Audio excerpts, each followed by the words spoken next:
What's going on, guys? It's Danny from Fantasy Stock Exchange here, and today I'll be going through my top Week 14 waivers, 10 players total that you guys could pick up to boost your squad entering Week 14 of fantasy football. This is going to be the final waiver and streamer installment of the channel, so make sure you guys take this advice and take it into action going into your fantasy football playoffs. As we know, with crunch time heating up for your guys' playoff push, these pickups can help you pick up crucial wins in the final weeks, including this week to qualify or potentially get a bye, and then obviously going into the playoffs as a whole. Hopefully you guys won this past week, but if you didn't, I'll be outlining 5 main players and 5 honorable mentions that can help you get the dub in week 14 and potentially clinch your own playoff spot, whether on the outside looking in, whether you're barely cracking the inside looking out, or whether you're going for that coveted top 2 seed to potentially get the bye week in your fantasy playoffs. So hope you guys enjoy. Make sure you leave a like down below, 100 like goal as always, but let's get into the video. Before we do so though, gotta hit the intro.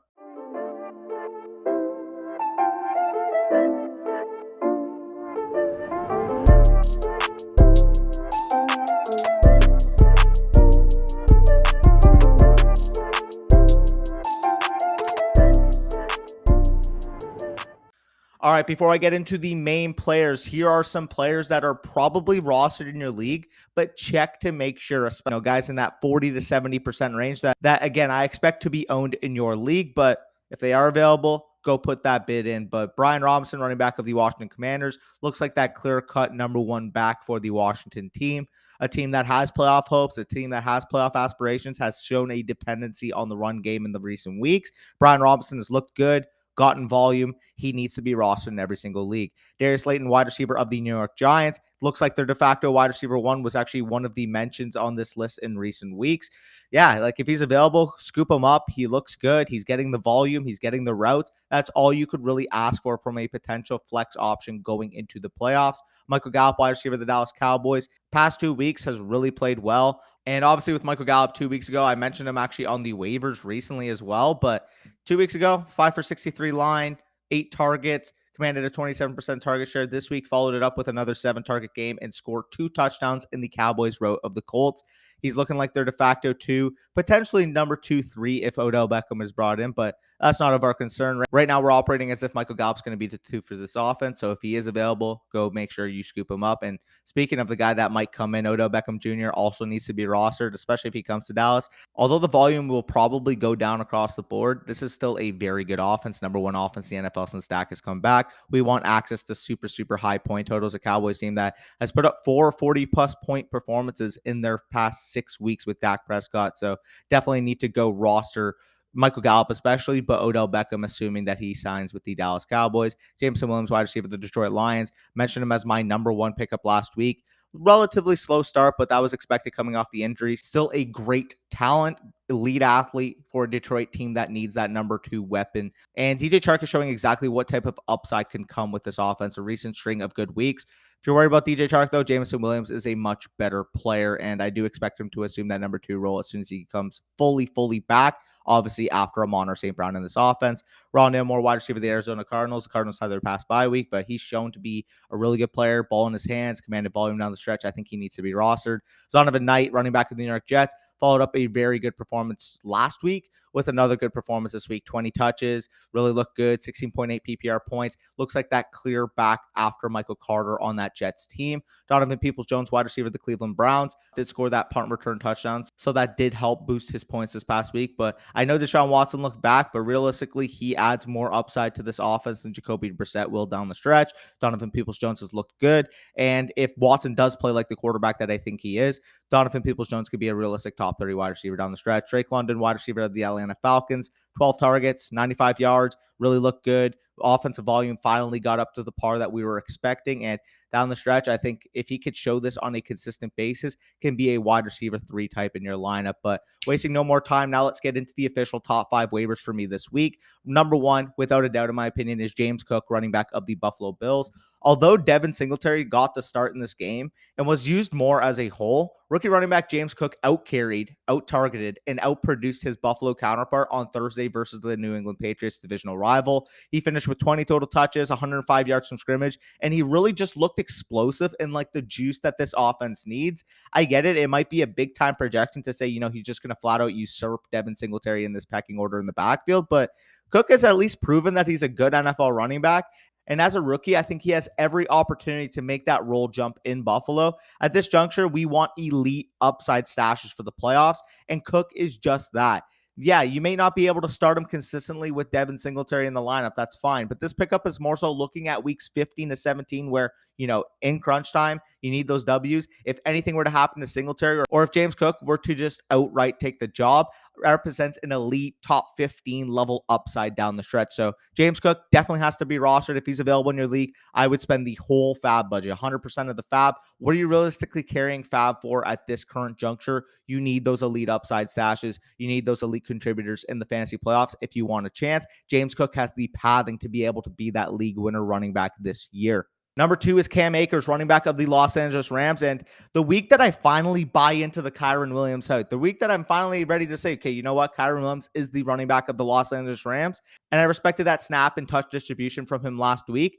We know that he'll continue to seed receiving work, but if he maintains his full volume he put on display versus the Seattle Seahawks, he can absolutely be a playoff contributor as a team's RB2 with matchups against the Las Vegas Raiders and the Los Angeles Chargers in 2 of his last 4 weeks. I think Cam Akers is the perfect late season fill-in for those of you who are thin at running back and need cheap production. At this point, as I mentioned, it's not time to save your fab budget. You have to spend it all. And a guy like Akers, who again can fill in as a top 20-ish level running back down the stretch if he maintains his volume, is absolutely worth the whole budget. 100% of the fab, lock it, load it. I think Cam Akers can provide a lot of value even at this point of the current fantasy season. Number 3 is going to be Jordan Mason, running back of the San Francisco 49ers. And although he's only, in my opinion, a high leverage handcuff, I think Jordan Mason is an elite one, up there with the guys like Alexander Madison in the NFL in terms of if the starter went down, who would be a top league winning level running back. I think Jordan Mason represents that.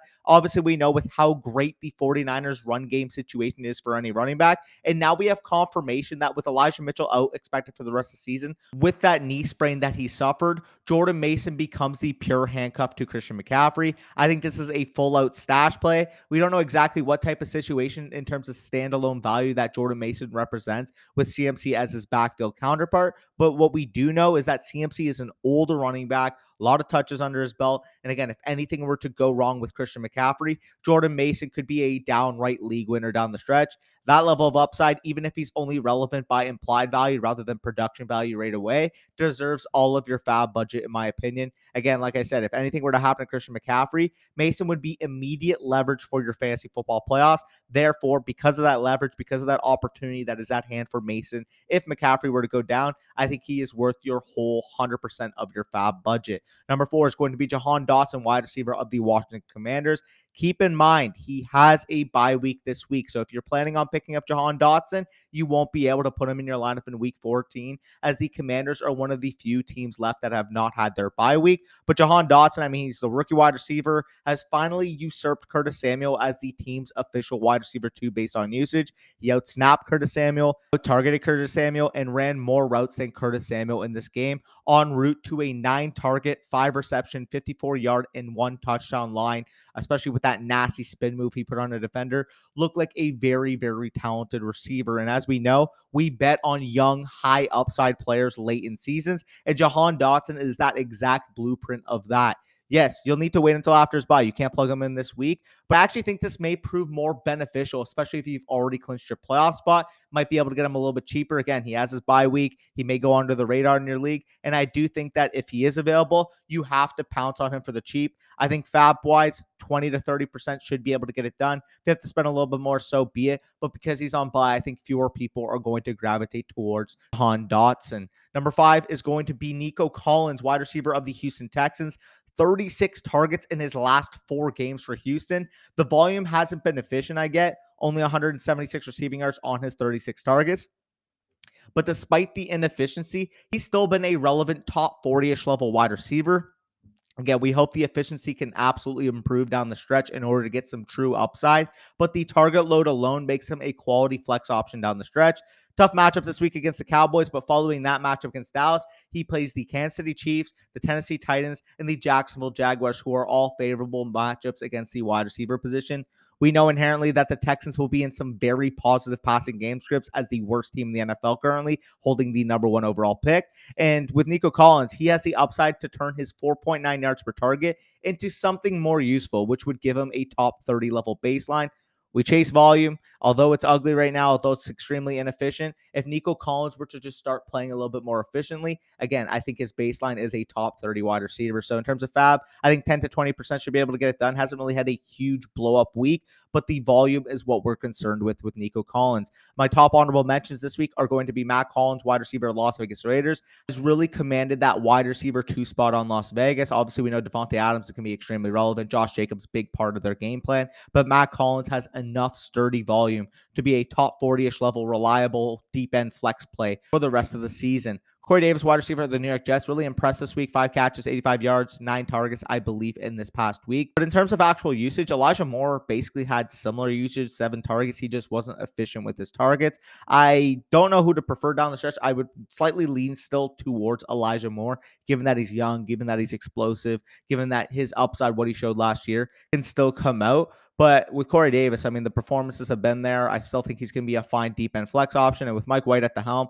the Jets are throwing the ball at a crazy rate compared to what they were with Zach Wilson. DJ Dallas, running back of the Seattle Seahawks. Don't really know the health status of him, but I also don't really know the health status of Kenneth Walker. If this was more clear, Kenneth Walker is going to be out and DJ Dallas is set to return, he would make my top 5. But because we don't know, there's a lot of uncertainty here. And even if he gets the job, he will still be splitting time with Travis Homer. I do have him in the honorable mentions section. And then finally, Demarcus Robinson, wide receiver of the Baltimore Ravens. He's commanded volume, 7 targets this past week when Huntley filled in for Lamar Jackson. And outside of Mark Andrews on this offense, they don't have a single viable receiving threat. Demarcus Robinson, oddly enough, being the best of the bunch. So I do think he could be peppered with targets on the stretch, maybe in that 6 to 8 target per game range down the stretch, which will be valuable for teams that are looking for spot plays. But either way, I appreciate you guys for making it to the end of this video. If you enjoyed, as always, make sure you leave a like down below. I mentioned at the beginning of the video, the goal of this video is 100 plus likes. So if you can smash that like button, get it into that triple digit range, I will greatly appreciative of that. Also, if you're watching and you are not already subscribed, make sure you hit that subscribe button down below.